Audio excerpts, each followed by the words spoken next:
नमस्कार बच्चों, स्वागत है आपके अपने YouTube चैनल यूपी गणित में। और मैं इस वीडियो में आप लोगों को बताने वाला हूं गणित का एक इम्पोर्टेंट प्रश्न। बच्चों, प्रश्न दिया है, दी गई आकृति में कोण ए सी बी बराबर 48 अंश दिया है।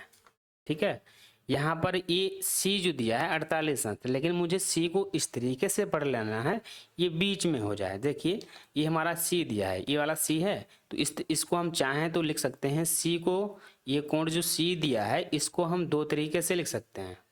ये सी दिया है, इसे हम दो तरीके से पढ़ सकते हैं, मतलब इस तरीके से पढ़ना है ये सी बीच में हो जाए। हम चाहें बी सी ए, बी सी ए, ये कोण सी का ही मान दिया क्योंकि यहाँ पर सी बीच में है। ठीक है, तो सी को हम इस तरीके से भी पढ़ सकते हैं, और चाहे ये सी दिया है इसको हम पढ़ सकते हैं ए सी बी, मतलब इसमें भी हमारा क्या हो गया, सी हमारा बीच में हो गया। ठीक है, तो ये पढ़ने का तरीका होता है, इसमें आप लोगों को घबराने की बिल्कुल जरूरत नहीं है।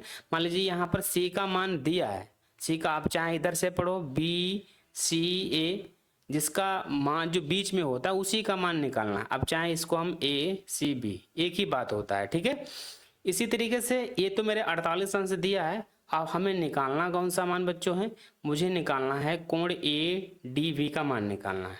अब भैया इसमें बीच में क्या दिया है, डी दिया है, इसका मतलब ये मुझे डी वाला निकालना है। तो इसको हम चाहें तो डी को लिख सकते हैं ए डी बी, या चाहे हम बी डी ए, दोनों एक ही बात है, इसमें दोनों में डी हमारा बीच में ही हो जाता है। अब इसको लगाएंगे कैसे, तो इसको लगाने के लिए सबसे पहले मुझे नए पेज पर चलना पड़ेगा। तो मैंने यहाँ पर एक नया पेज ले लिया, अब मुझे इसको सॉल्व करना है।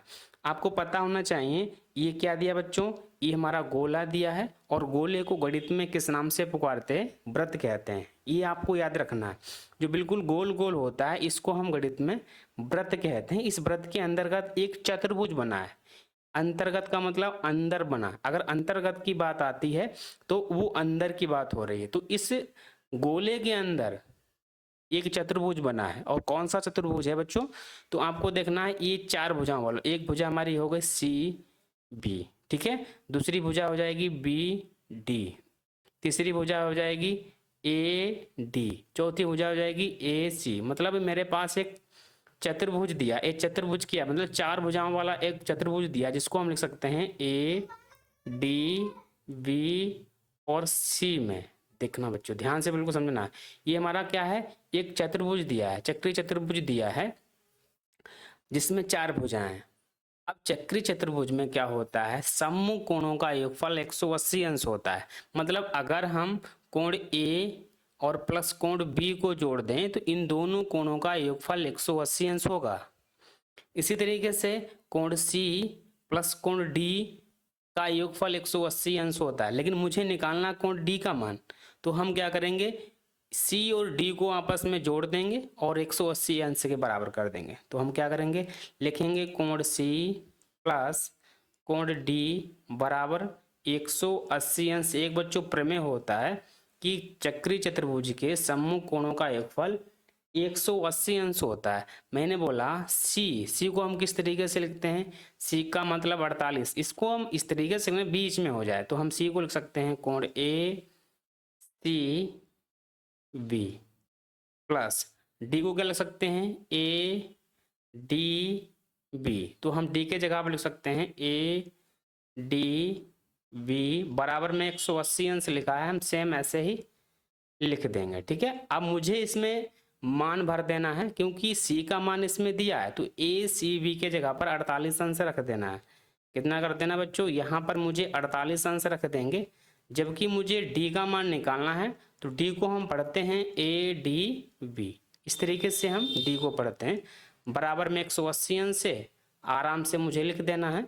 अगले स्टेप में क्या कर देंगे, पक्षांतर कर देंगे। ये तो आपको आता ही होगा क्योंकि ये सरलीकरण होता है।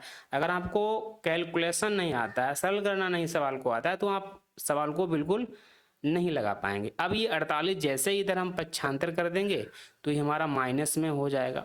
अब 180 अंश में से 48 अंश हम क्या कर देंगे, घटा देंगे। 180 अंश में से 48 अंश मुझे घटा देना, यहाँ से 10 हो जाएंगे, 10 में से 8 के कितने बचे, 2 बचे, यहाँ बचे 7, 7 में से 4 जाएंगे, 3 बचेगा।